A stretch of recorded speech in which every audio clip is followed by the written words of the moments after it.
In your recent article, you say that military support is not the only tool that can help nations at risk from Russian aggression, and the US must consider what economic tools could be helpful for building resilience in countries under threat, like Georgia. Why do you think this is a proper time to talk about bilateral free trade agreement between the US and Georgia?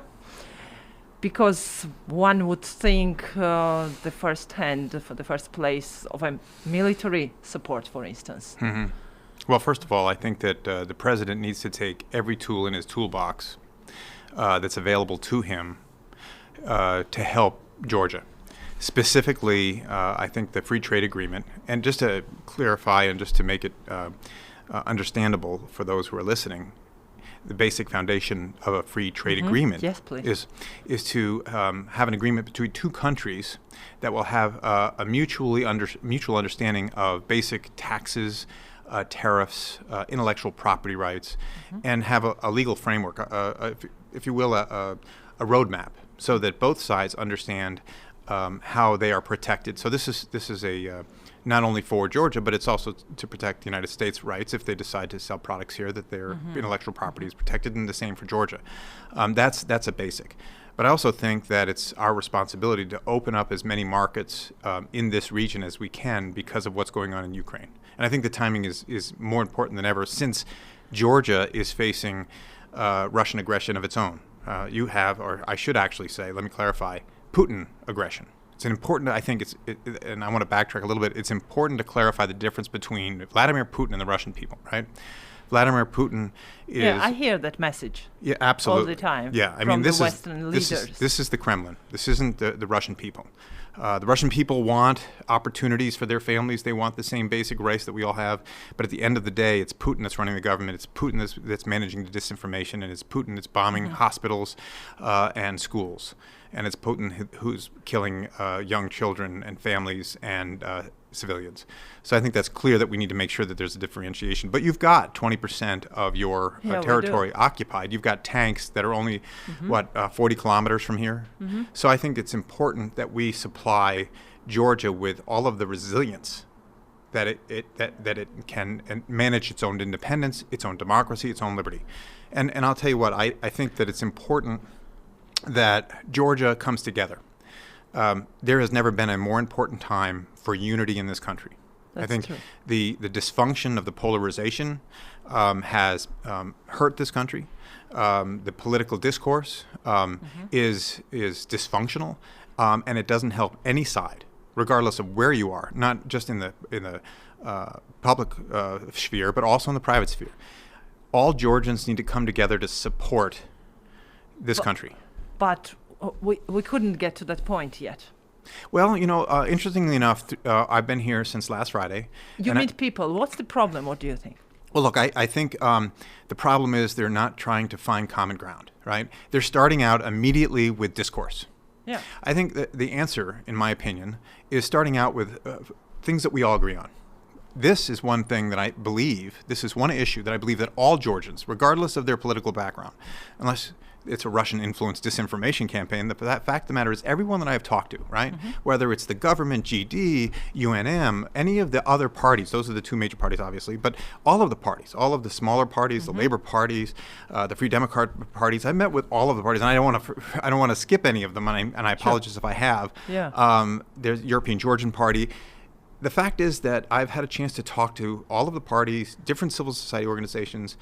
They all agree, private sector, that the free trade agreement is going to help not only Georgia's economic situation, but it's also going to help send a message that the United States cares and that the United States has Georgia's back. And I think that's important. And as you know, I no longer work for the government. I'm working as a fellow for the German Marshall Fund, as a writer. And so I have, the only interest I have is Georgia and supporting Georgia's free democratic aspirations to join the West and the democratic community. And, I've been coming back and forth to Georgia for more than 20 years. I think my first trip was around 2000, and I've seen tremendous change. Georgia can be proud of a lot of the work that they've done. If you look at the city now, I know it's hard when you live here and you see it every single day, but when you only see it like I do, maybe once every 3 years or every 5 years or 6 years, you can see the incremental changes are significant. So there's a lot of positives. Yes,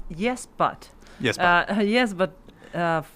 we couldn't get free trade agreement with the U.S. so far. That's right. What are the conditions Georgia should fulfill, meet itself to get this kind of agreement?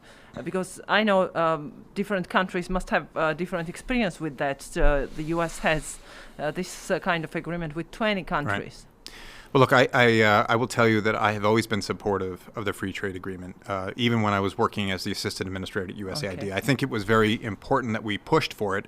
Ultimately, that free trade agreement decision was not under my purview. It wasn't under my responsibility. But what were the obstacles? I think the obstacles were a number of factors that aren't occurring today. I mean, I think that there were other distractions, the economy, working within the United States to produce its own products. I think that there were a number of factors that did not calculate into the situation that you're facing today with Ukraine and Putin. But I truly believe that it would have been in the United States' best interest, and there was a difference of opinion here, but I think it would have been in the best interest of the United States to have signed a free trade agreement years ago.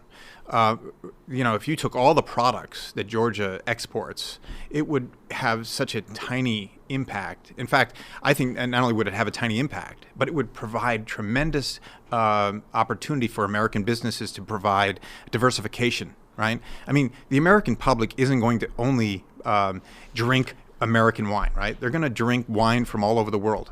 And so my point is, let's add some diversification and to such a small market like Georgia and give that Georgia a boost.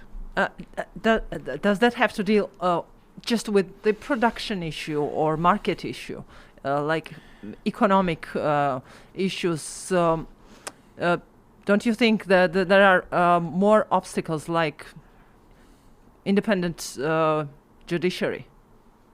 Well, look, I think this type of things. I think that there is obviously an issue of intellectual property, right? So that when the United States has an issue, that their rights are protected and that the judiciary actually follows through with some type of litigation that means something, right? So sure, I think that's what I meant in conditions. Yeah, no, I agree with that, but I also believe that this is really a benefit to Georgia. Do I see a lot of American products coming here? Probably not.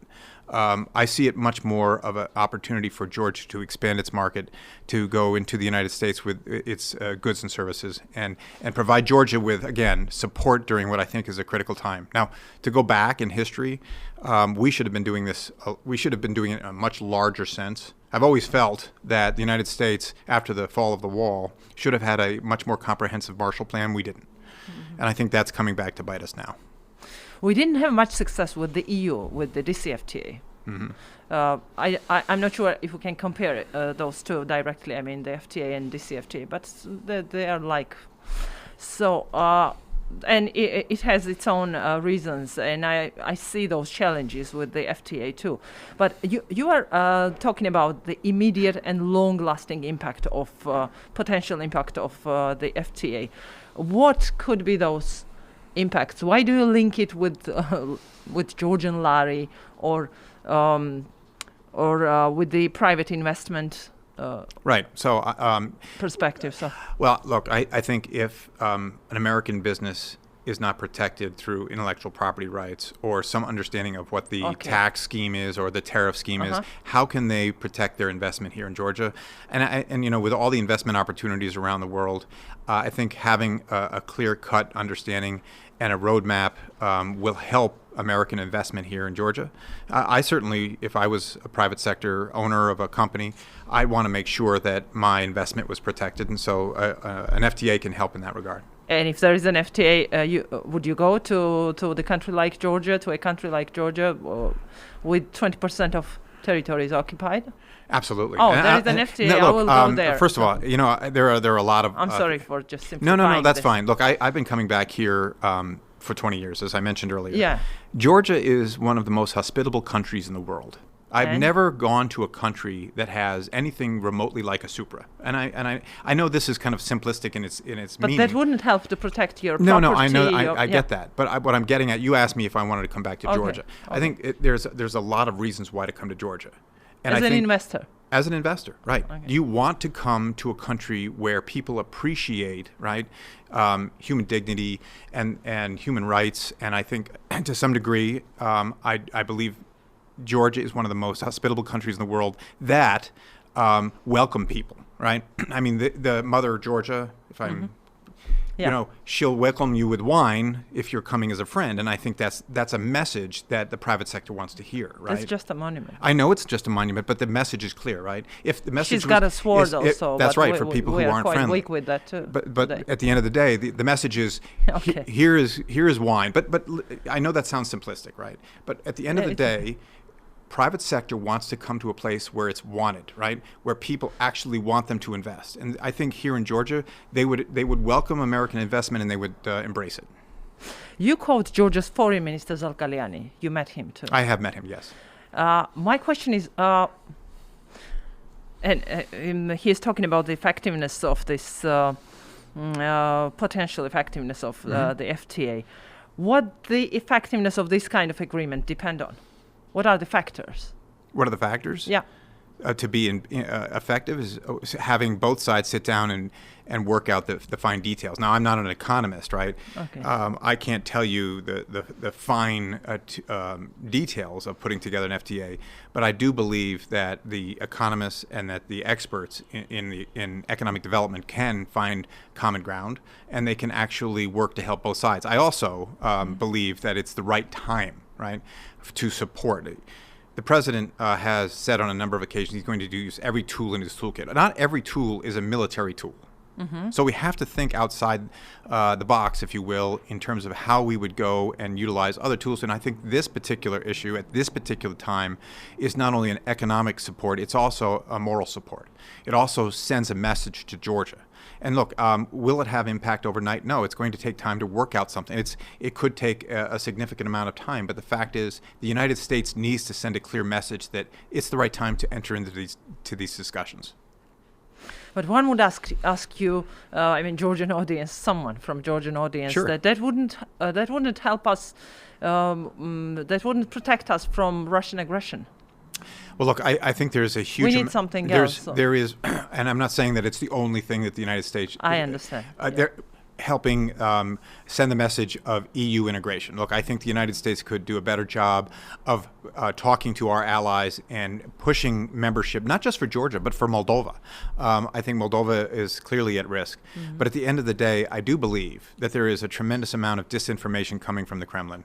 If I'm Vladimir Putin right now and I'm sitting in a bunker somewhere a couple of thousand feet underground right now, I'm laughing because to some degree, although I'm in a bunker, what's going on with the disinformation in this country is exactly what I wanted. All of the polarization, all of the fighting and the bickering, Sure. and the pushback on democracy, right?